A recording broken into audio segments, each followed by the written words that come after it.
more cans of worms because which particular vultures are you going to let in? Is it first come first served? Or is it London because they're the team that lost out their place to Toronto last season? Well, you could argue that Lee lost out the place to Toronto as well because they lost in the promotion final to them. You could argue that Toulouse are in a stronger position to go up than the other two clubs because Toulouse haven't had a financial meltdown like Lee have had in the last few years.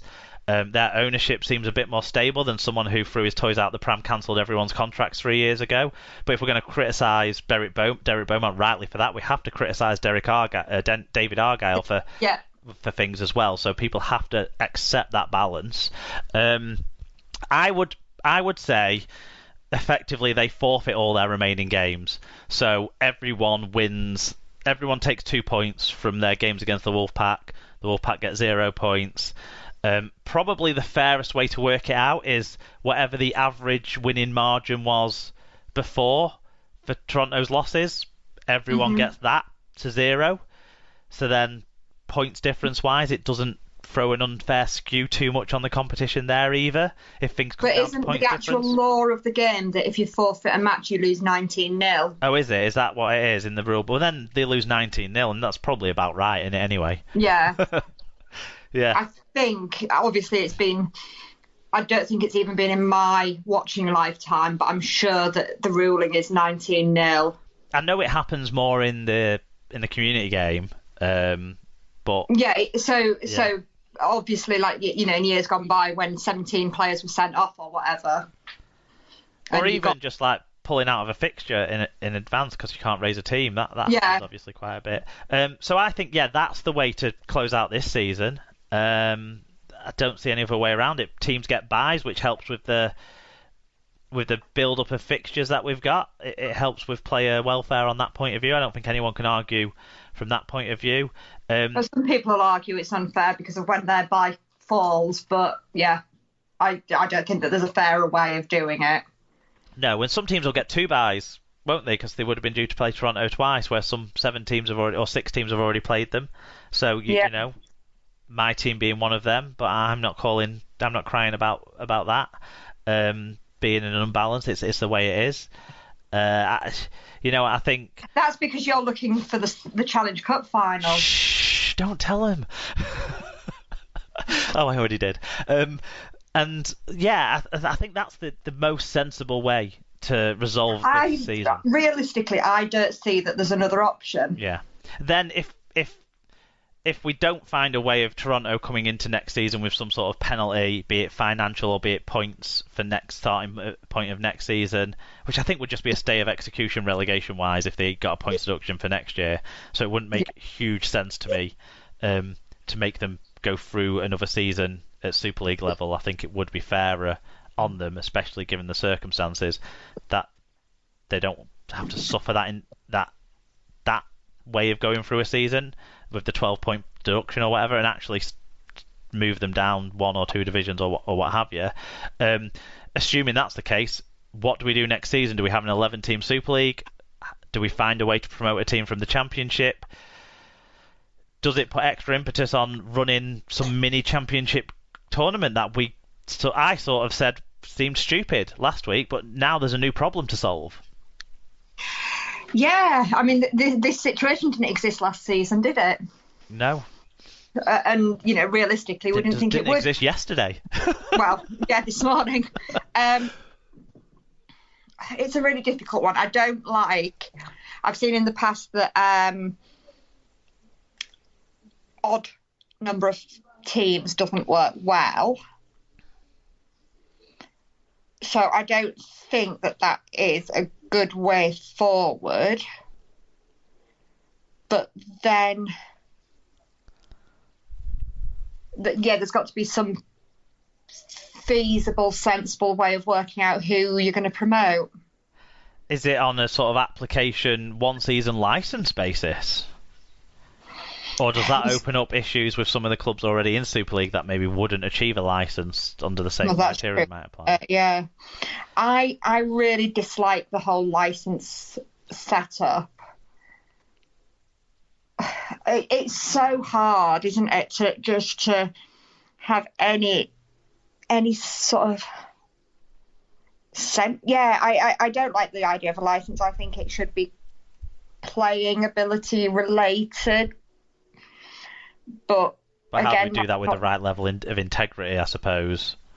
Yeah. Yeah, it's a really difficult one, and I feel we are still a bit stumbling around in the dark, aren't we? We haven't totally... Yeah. So we sort of agree on how we should resolve this season. We have no idea how we resolve beyond that. Well, Tim, in a chat, wasn't he suggesting we relegate another team and then have a 10-team league? Which would help with, the whole when we start the season, that's less fixtures to play, isn't it? Yeah. And that way we could have... knowing the teams that just want to play everyone three times and play 27 games. Yeah, but realistically, relegate Rovers as well, and then I knew that was what was coming. And I think there is merit in that. I think it needs to be on the table, but I don't think it'd get voted through. No, there's too many clubs. We'd be back in the situation, wouldn't we, where it's like, well, I think this should happen because it benefit my team. Yeah, and I think we need someone coming in and talking about looking at the picture from the sports point of view. But next season needs to be, in my view anyway, next season needs to be as it needs to be. To get through next season. I think we should be planning for 2022 and beyond, and I've already said many times we need to look at a system that has all the full-time teams in one competition and all the part-time teams in another competition, but that then starts to bring into effect a licensing situation, and we're not going down the no promotion and relegation conversation again, because we did that pretty well a few weeks ago. Yeah. Okay, so I think we need to take a breather after that before we do the normal news. I agree. To be honest, but yeah, to all those Toronto Wolfpack fans out there, if you stuck with us through that, I'm sure it made horrible listening for you guys, and And don't shoot the messengers. Yeah, but we feel for you, we really do, and we hope that this doesn't dull your support of our sport, and we hope that everyone who's sort of laughing at them, arguing with them, realises that you wouldn't like it if the shoe was on the other foot. Well, in fact, most of you have had the shoe on the other foot at some point in the last 40 years. It is there, but for the grace of God go I, isn't it? With so many things with sport. Yeah. Okay, that's Toronto covered. Let's move on to other news.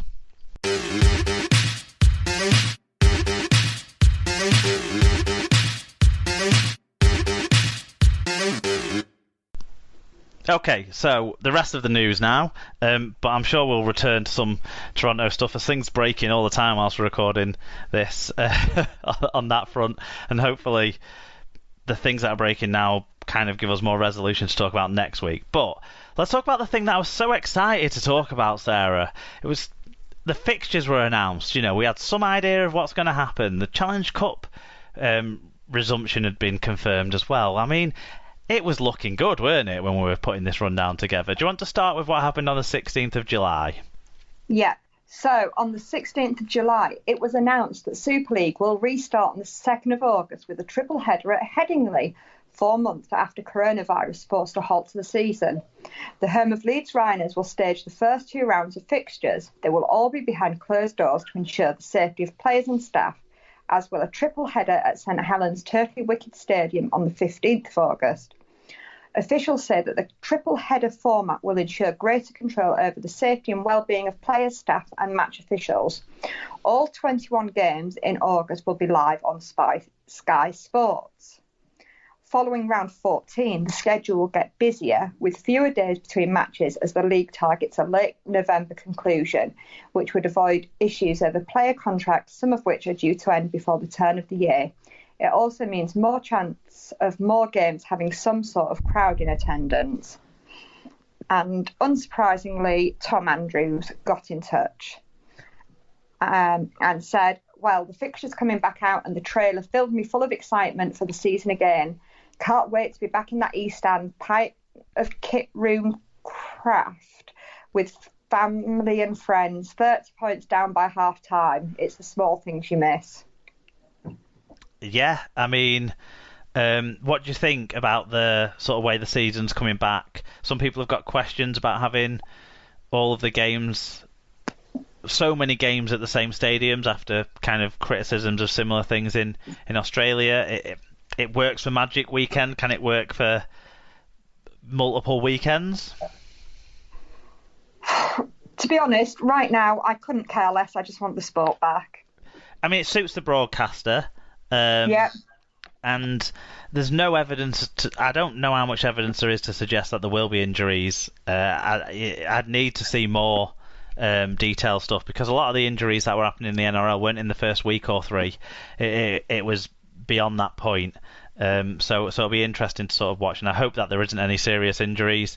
There always will be in our sport, but I think that's the only question mark about this. But the way it's been structured, hopefully from October, games in front of limited crowds. Not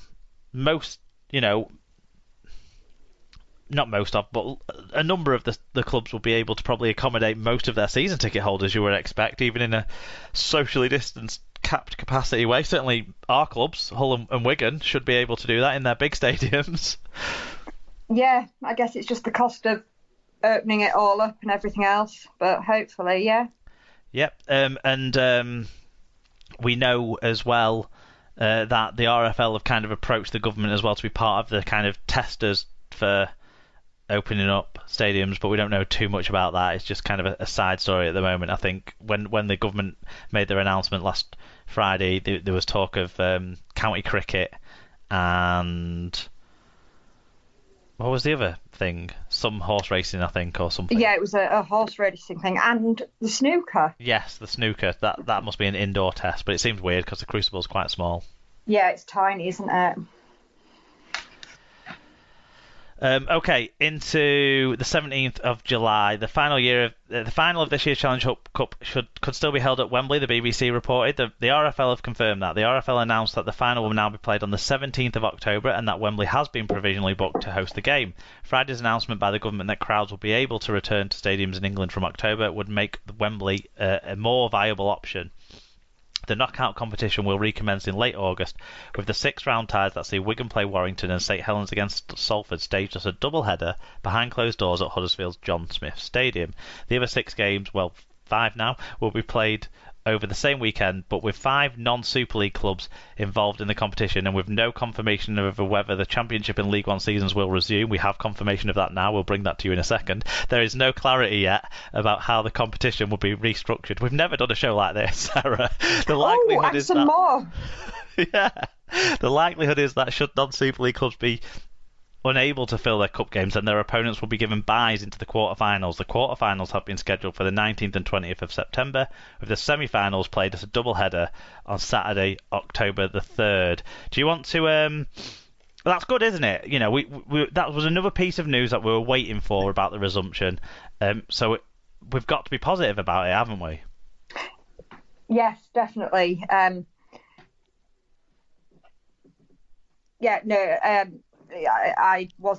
wondered if the Challenge Cup would be one of the victims to make way for other things. No, it was fairly clear when we saw the mapped out Super League schedule the day before that there was gaps, wasn't it, for the Challenge Cup? But I mean, sort of earlier on when we were talking about a possible return to Super League and all the rest of it, it was slightly up in the air as to, you know, do we get rid of Challenge Cup to free up a few more weeks and things like that? Yeah, definitely. Okay. Do you want to read out what Catalans have kind of reported today via 4020 News, and then I'll warm my throat up to read out the RFL board meeting statement from the 20th of July? Yeah. I'll check what you're saying because I've got it open as well. So on the 20th of July, which is today, Catalans have announced that they will reimburse supporters who purchase tickets for the club's postponed matches. The Dragons say they are working with relevant local authorities to ensure their home at the Stade Gilbert Brutus is able to welcome supporters to matches later this season. but the club conceded that a reduction in capacity will likely be one of the measures in place.